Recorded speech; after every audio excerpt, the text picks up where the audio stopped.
Hello' friends, welcome to learning web.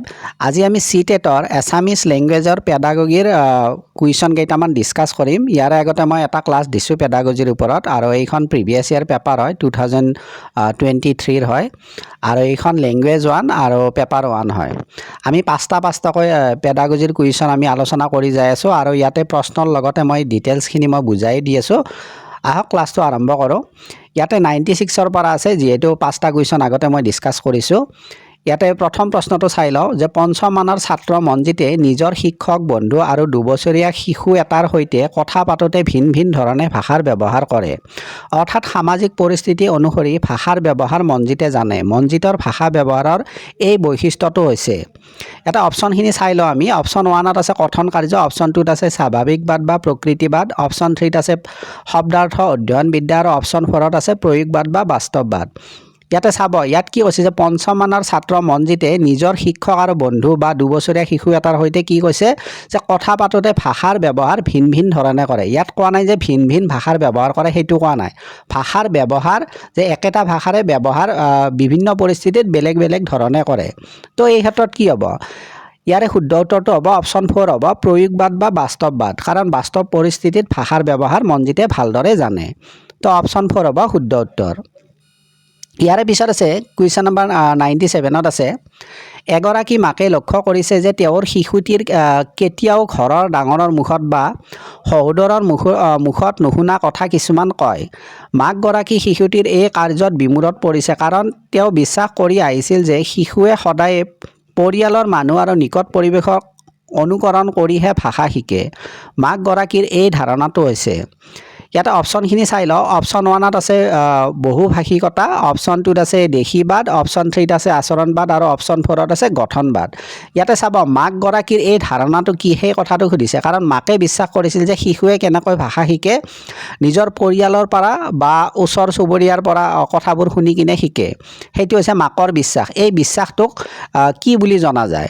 ইয়াৰে শুদ্ধ উত্তৰটো হ'ব অপশ্যন 3 আচৰণবাদ, কাৰণ শিশুৱে কি ডাঙৰক অনুকৰণ কৰে আৰু সেইমতে আচৰণ কৰে। সেয়েহে এইটোৰ শুদ্ধ উত্তৰ হ'ব অপশ্যন 3 আচৰণবাদ। ইয়াৰে পিছত আছে কুৱেশ্যন নম্বৰ 98, তলত দিয়া কোন ধৰণৰ নৈপুণ্য বা দক্ষতা শিশুৱে আনুষ্ঠানিক পঠন নিৰ্দেশ আৰম্ভ কৰাৰ আগতেই বিকশিত হয় আৰু পৰৱৰ্তী বৌদ্ধিক দক্ষতাৰ ভেটি নিৰ্মাণ কৰে। ইয়াত কি কৈছে যে কোন ধৰণৰ নৈপুণ্য বা দক্ষতা শিশুৱে আনুষ্ঠানিকভাৱে যেতিয়া মানে কি লিখা পঢ়া শিকিব, তাৰে আগতে শিকি আহে আৰু পিছৰ পৰ্যায়ত সেইবোৰ কি বিকাশ হৈ থাকে। তো সেইটো কি কোৱা হয়? অপশ্যন 1ত আছে উদ্গমী সাক্ষৰতা, অপশ্যন 2ত আছে উদ্গমী সমাধান, অপশ্যন 3ত আছে উদ্গমী পাঠ্যক্ৰম, আৰু অপশ্যন 4ত আছে উদ্গমী গুণ বা ধৰ্ম। ইয়াতে চাব, শিশুৱে লিখা পঢ়া কৰাৰ আগতো কিছুমান বস্তু শিকে, যেনে পেঞ্চিল এটা পালে কিবা কিবি আঁকিবলৈ শিকে। সেইটো কি হৈছে? উদ্গমী সাক্ষৰতা হয়। অপশ্যন 1টো হ'ব শুদ্ধ উত্তৰ, কাৰণ ইয়াতে আনুষ্ঠানিকভাৱে শিকাৰ আগতে, মানে স্কুললৈ যোৱাৰ আগতে কিবা কিবি ঘৰতে শিকিবলৈ লয়, আৰু সেইটোক কি কোৱা হয়? উদ্গমী সাক্ষৰতা। অপশ্যন 1 হ'ব শুদ্ধ উত্তৰ। ইয়াৰে পিছত আছে কুৱেশ্যন নম্বৰ 99, এগৰাকী আইতাকে সৰু ল'ৰা ছোৱালীৰ কিতাপৰ পৰা সাধু পঢ়ি শুনাই ভাল পায়, আৰু এনেদৰে তেওঁ শিশুহঁতক কিতাপৰ সৈতে আৰু নতুন চিন্তাৰ সৈতে পৰিচয় কৰোৱায়। ল'ৰা ছোৱালীবোৰো এই প্ৰক্ৰিয়াটোত খুব সক্ৰিয়ভাৱে জড়িত হৈ পৰে। আইতাকগৰাকীৰ এই কৌশলটো হৈছে, ইয়াত অপশ্যনখিনি চাই লওঁ আমি আগতে।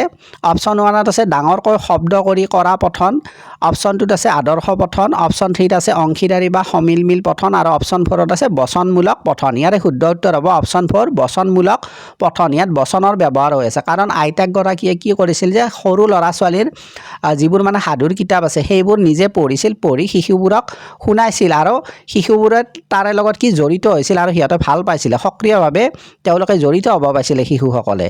গতিকে আইতাকে ইয়াত কিহৰ ব্যৱহাৰ কৰি আছে? বচনৰ ব্যৱহাৰ কৰি আছে। কি হ'ব এইটো? বচনমূলক পঠন হ'ব, অপশ্যন 4।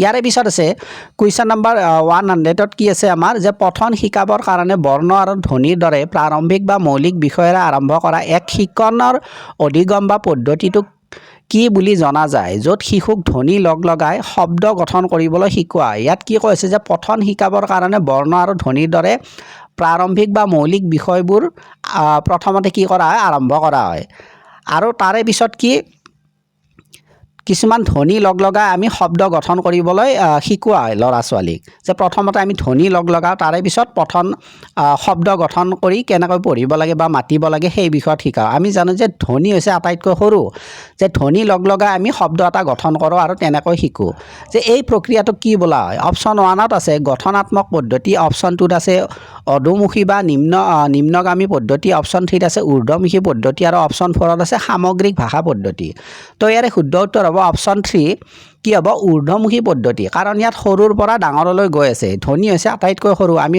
ধ্বনিবোৰ লগাই একোটা শব্দ গঠন কৰিবলৈ শিকোঁ গতিকে ইয়াত সৰুৰ পৰা ডাঙৰলৈ গৈ আছে গতিকে অপশ্যন 3 হ'ব শুদ্ধ উত্তৰ ঊৰ্ধ্বমুখী পদ্ধতি তো আজি 5টা প্ৰশ্ন আমি আলোচনা কৰিলোঁ আৰু লগতে ইয়াৰ বিষয়বোৰ এনালাইজ কৰিলোঁ আলোচনা কৰিলোঁ আমি অকল এনচাৰটোৱে কৰা নাই ইয়াৰে পৰৱৰ্তী পৰ্যায়ত মই আৰু কুৱেশ্যন আনিম আপোনালোকে সঁহাৰি জনাব আৰু কিবা থাকিলে আপোনালোকে কমেণ্টত লিখিব আজিলৈ এৰিছোঁ থেংক ইউ